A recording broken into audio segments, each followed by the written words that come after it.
Shalom, shalom et bienvenue dans cet épisode numéro 3 où on fait une série sur l'importance des chiffres selon Dieu, de comprendre la signification des chiffres selon Dieu, non selon le monde. Et si c'est important pour Dieu, eh bien ça doit être important pour nous. Dieu est un Dieu qui a son royaume, il est le roi, il gouverne. Et là où il y a l'ordre, il y a la réussite, où il y a le désordre, il y a l'échec. Alors Dieu est un Dieu d'ordre, un Dieu de structure, un Dieu de système et un Dieu qui veut qu'on apprenne ses façons de faire. D'ailleurs, dans Matthieu 6, 33, Yeshua a dit « Cherchez d'abord le royaume de Dieu, ses façons de faire et tout le reste va suivre. Et vous aurez tout le reste. » Alors, j'ai grandi dans le milieu chrétien, 47 ans, 48 ans dans le milieu chrétien.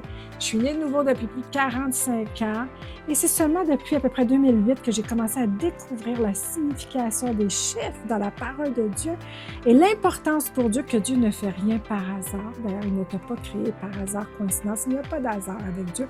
D'ailleurs, ce nom-là, ce mot-là n'existe pas en hébreu. Et Dieu, tout ce qu'il fait, il le fait pour une raison et même dans les chiffres. Il n'y a pas d'hasard. Le Jonas, 3 jours dans la baleine, le poisson. Yeshua, 3 jours. Esther, 3 jours. Les 12 apôtres, les 12 tribus, les 12 portes, les 12 heures, les 12 ans. Tout a un sens pour Dieu, il n'y a pas d'hasard. Alors, quand j'ai découvert ça, ça a complètement impacté ma vie pour comprendre en profondeur comment fonctionner, non pas selon mes façons de faire, mais selon les façons de faire de Dieu. Mon nom est Dr. Martine Wilkie et après toutes ces années où j'ai étudié la parole de Dieu, enseigné, eu des églises, etc., on se spécialise à aider, mentorer les gens de foi qui veulent monter plus haut, comprendre comment fonctionner dans les principes de Dieu pour avoir le succès. Josué 1,8 dit que ce livre de la loi ne s'éloigne point de ta bouche, médite-le jour et nuit afin d'agir fidèlement selon tout ce qui est écrit et tu auras du succès. Dans tes entreprises, tu réussiras tout ce que tu entreprendras. Et c'est ce que je voulais, Seigneur, je vais glorifier son nom. Et dans cette série, vous allez pouvoir apprendre davantage pourquoi c'est important pour Dieu. Si c'est important pour Dieu, ça doit être important pour nous.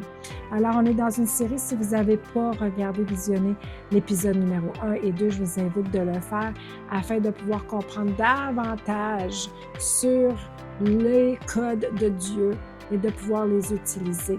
Alors, Dieu est cyclique. On a souvent pensé que Dieu était linéaire, mais il n'y a rien de nouveau sous le soleil. Ecclésiaste 1, chapitre 1, versets 9 et 10. Ce qui a été, c'est ce qui sera, et ce qui s'est fait, c'est ce qui se fera. Il n'y a rien de nouveau sous le soleil.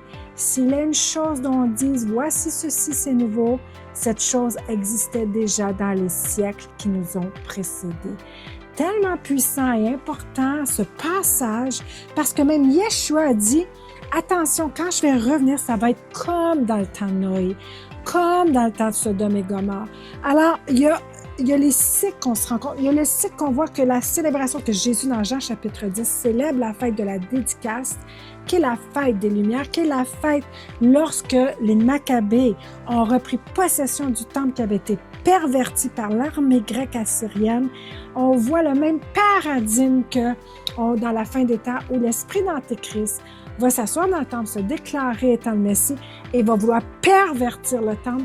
Il va pervertir le temple et pervertir les gens, les enfants de Dieu. Alors, il y a tout un paradigme qui se retrouve. Le paradigme d'Abraham avec Isaac, que Dieu avec Yeshua qui a donné son fils. Les paradigmes de Jonas, 3 jours dans la baleine, Jésus ressuscité 3 jours. Les paradigmes, tout est cyclique. Ce qui a été, c'est ce qui se fera. Ce qui a été fait, c'est ce qui se fera. Et Dieu est cyclique et ne fait rien par hasard. Alors, on a commencé à étudier la signification des chiffres. Évidemment, on a fait un survol. Dans notre masterclass, on étudie à chaque mois, chaque chiffre, qu'est-ce que ça représente. Mais Dieu ne fait rien de nouveau. D'ailleurs, dans Isaïe, chapitre 66, c'est écrit que dans les nouveaux cieux, nouvelles terres, à chaque 16 jours et à chaque mois, Rosh Kadesh, nouvelle lune, on va venir célébrer Dieu. On voit dans le millénium qu'à chaque Shabbat aussi, ou chaque Sukkot, la fête des tabernacles, on va venir célébrer le Seigneur, etc. Donc, Dieu n'a pas enlevé ça. Et d'ailleurs, Yeshua, dans Matthieu, chapitre 5, il dit, il n'y a aucune de ces lois va être enlevé tant que le ciel et la terre ne passera point. Alors, tout demeure. Et lorsqu'on se rend compte que Dieu ne fait rien par hasard, eh bien, on se rend compte même que dans le calendrier de Dieu, Il n'y a pas de nom au mois. Ça a été rajouté par les hommes. Dieu a chiffré ces mois en disant le mois numéro 1, 2, 3, selon le meaning, la signification de ce mois. Alors, Dieu, quand il a sorti le peuple d'Israël d'Égypte dans Exode chapitre 12, il leur renseigne son calendrier, dire « Ceci est le premier mois de mon calendrier qui tombe toujours vers le mois de mars à avril. » Avec le temps, lorsque les Juifs ont été déportés à Babylone et qu'ils sont sortis, ils ont commencé à donner des noms à chaque mois selon le paradigme du nom du calendrier de Dieu, mais Dieu a seulement chiffré ces mois pour dire c'est le premier mois que tu vas te souvenir de ta sortie d'Égypte. Un mois. Deuxième mois de ta sortie d'Égypte, troisième mois de ta sortie d'Égypte, parce que Dieu veut toujours qu'on se souvienne de là où on est parti, pour qu'on puisse le glorifier, et Dieu ne fait rien par hasard. D'ailleurs, dans le premier mois du calendrier de Dieu, le 14e jour de Nissan, du premier mois du calendrier de Dieu, c'est là que l'agneau a été immolé pour mettre le sang sur les linteaux des portes, que l'ange de la mort a passé par-dessus, et c'était la 10e plaie où que les premiers fils aînés sont morts, ceux qui n'avaient pas le sang sur les portes, et c'est ainsi que le Pharaon a relâché le peuple de Dieu, le peuple d'Israël.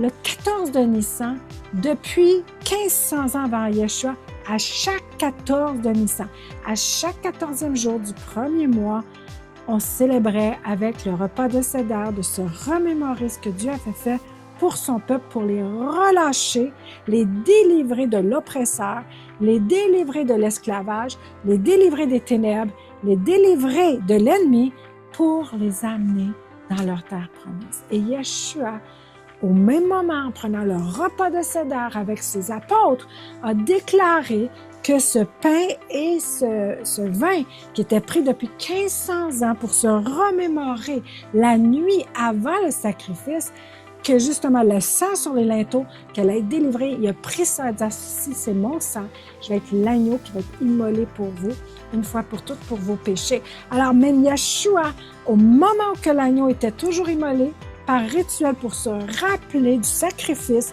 de la liberté, de la délivrance, de sortir des ténèbres pour rentrer dans la lumière, Yeshua s'est donné sa vie le 14 de Nissan, au même moment que l'agneau était immolé. Alors, il n'y a pas d'hasard avec Dieu. Et c'est pour ça que le calendrier de Dieu est sur les chiffres de Dieu. Et plus qu'on comprend le système de Dieu, sa façon de fonctionner, plus qu'on peut rentrer dans ce que Dieu a pour notre vie, de comprendre, de ne pas être en retard de ce que Dieu veut faire pour notre vie.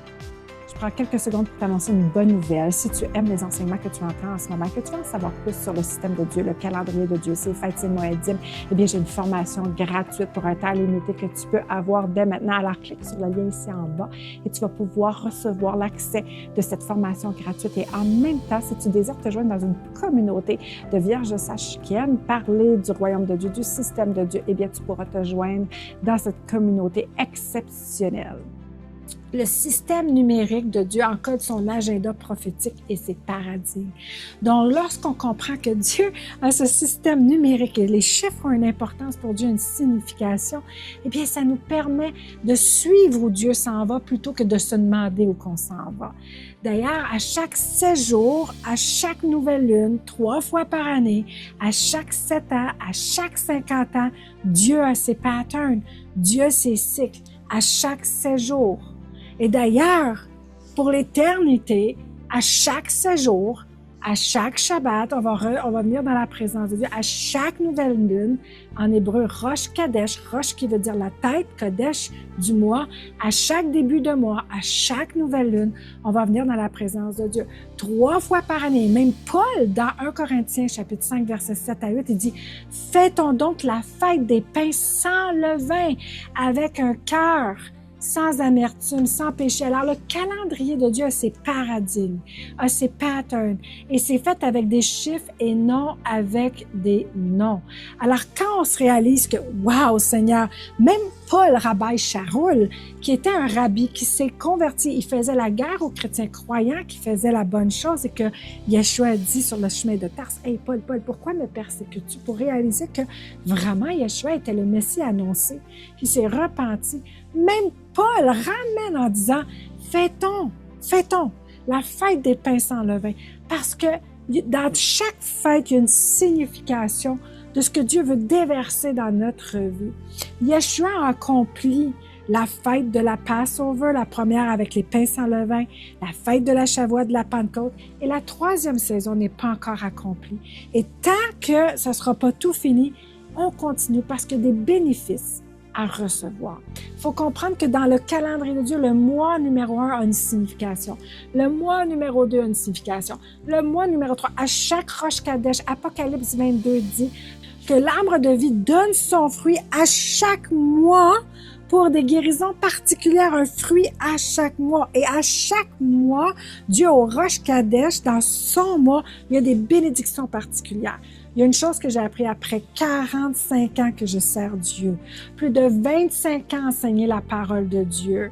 20 ans pasteur, docteur en théologie. Il y a une chose que j'ai comprise, que Dieu ne fait rien par hasard. Dieu est orchestré, Dieu est ordonné, Dieu est structuré. Et Dieu veut qu'on fasse comme les fils d'Issachar, de reconnaître ses temps, ses saisons pour savoir quoi faire. Alléluia! Et Dieu veut qu'on comprenne que même Yeshua a fait ce que son Père demandait. Il n'a jamais désobéi. Il n'a jamais péché. Il était dans les cycles de son Père. D'ailleurs, il a commencé son ministère dans le cycle du commencement à la Soukotte, de la fête des tabernacles, où il va revenir nous chercher au Yom Kippour. On voit que Dieu ne fait rien par hasard dans ses temps, dans son agenda, dans ses saisons. Ecclésiaste 1, versets 9 et 10. Ecclésiaste 3, verset 15. Alors, on se rend compte que Dieu, alléluia, à quoi ça change dans notre vie? Bien, ça change tout. Parce que quand je comprends ce que ce mot ici veut dire pour Dieu, et non pas pour moi, non pas selon le monde, selon les cycles de Dieu, eh bien, je peux vraiment m'aligner avec ce que Dieu a pour ma vie et recevoir ce qu'il a pour moi. Maintenant, si tu t'es rendu jusqu'ici dans cette vidéo, c'est que ça t'intéresse d'en savoir plus. Et en plus de ma formation gratuite et de ma communauté, eh bien, j'ai une formation exceptionnelle sur les 2 cours complets sur les Moedim de Dieu, le calendrier de Dieu. Alors, tu peux cliquer sur le lien en bas et aussi, si ça t'intéresse de te joindre dans une communauté élite. Une masterclass, un Inner Circle, que tous les dimanches, nous sommes en direct pour élaborer sur le sujet, pour approfondir la connaissance, pour répondre aux questions, pour faire du coaching one-on-one avec ceux qui désirent en savoir plus et comment fonctionner dans les paradigmes de Dieu. Eh bien, clique sur le lien ici en bas. La masterclass Leadership, c'est pour toi et je t'attends.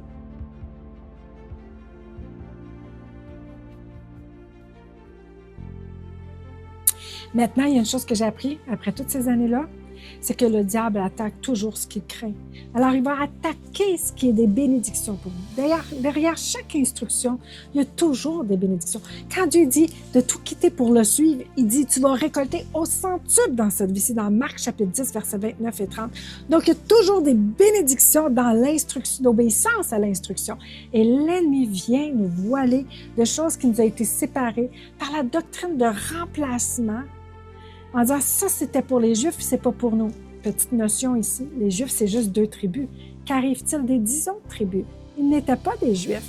C'est le peuple de Dieu. Dieu n'a pas 2 familles. Dieu n'a pas des différents peuples. Il y a une famille, un peuple. Nous sommes, Romains, chapitre 11, verset 24, nous sommes greffés à l'olivier franc. Nous ne sommes pas séparés. Jésus n'est pas venu mettre un mur de séparation, mais il nous est venu rétablir une famille. Et Dieu, c'est ses moments à lui, pas les moments des Juifs, pas les fêtes des Juifs, pas c'était bon pour ça, on peut les savoir, mais on ne le fait pas. C'est notre Dieu qui a ses fêtes que je célèbre. Alléluia. Et chaque mois a son Rosh Kadesh, chaque mois a son nombre et sa signification du fruit de ce mois pour que je puisse recevoir dans ma vie. Alors, j'espère que ça vous a béni. N'oubliez pas d'avoir ce PDF pour pouvoir comprendre davantage ce que je vous enseigne ici. On va continuer à l'épisode 4 pour que je commence à faire un survol avec vous des 7 fêtes de l'Éternel, du calendrier de Dieu, des Shemitah, des Rosh Kadesh, pour qu'on puisse davantage comprendre ensemble que les chiffres sont importants pour Dieu. C'est important pour Dieu, ça doit être important pour nous. Il n'y a pas d'hasard avec Dieu. Il n'y a pas de coïncidence. Dieu est un Dieu d'ordre. Dieu est un Dieu de royaume, de système, de gouvernement. Dieu nous demande de comprendre son système et de s'y soumettre pour suivre ses façons de faire pour qu'on puisse être bénis en retour. Alléluia. J'espère que vous avez été bénis. vous avez des questions, n'hésitez pas, mettez-les dans les commentaires. Inscrivez-vous à notre YouTube channel si ce n'est pas fait encore. À chaque semaine, une belle vidéo qui est là pour vous enseigner sur ce que j'aurais aimé avoir il y a 25 ans. Moi, en tant qu'enfant de Dieu, je me posais des questions. Pourquoi ma vie était dans le désert encore et encore et comment comprendre les instructions, le blueprint, la façon de faire de Dieu pour que je puisse rentrer dans mes terres promises. C'est ton temps, c'est ta saison pour rentrer dans ta terre promise. Que le Seigneur te bénisse abondamment.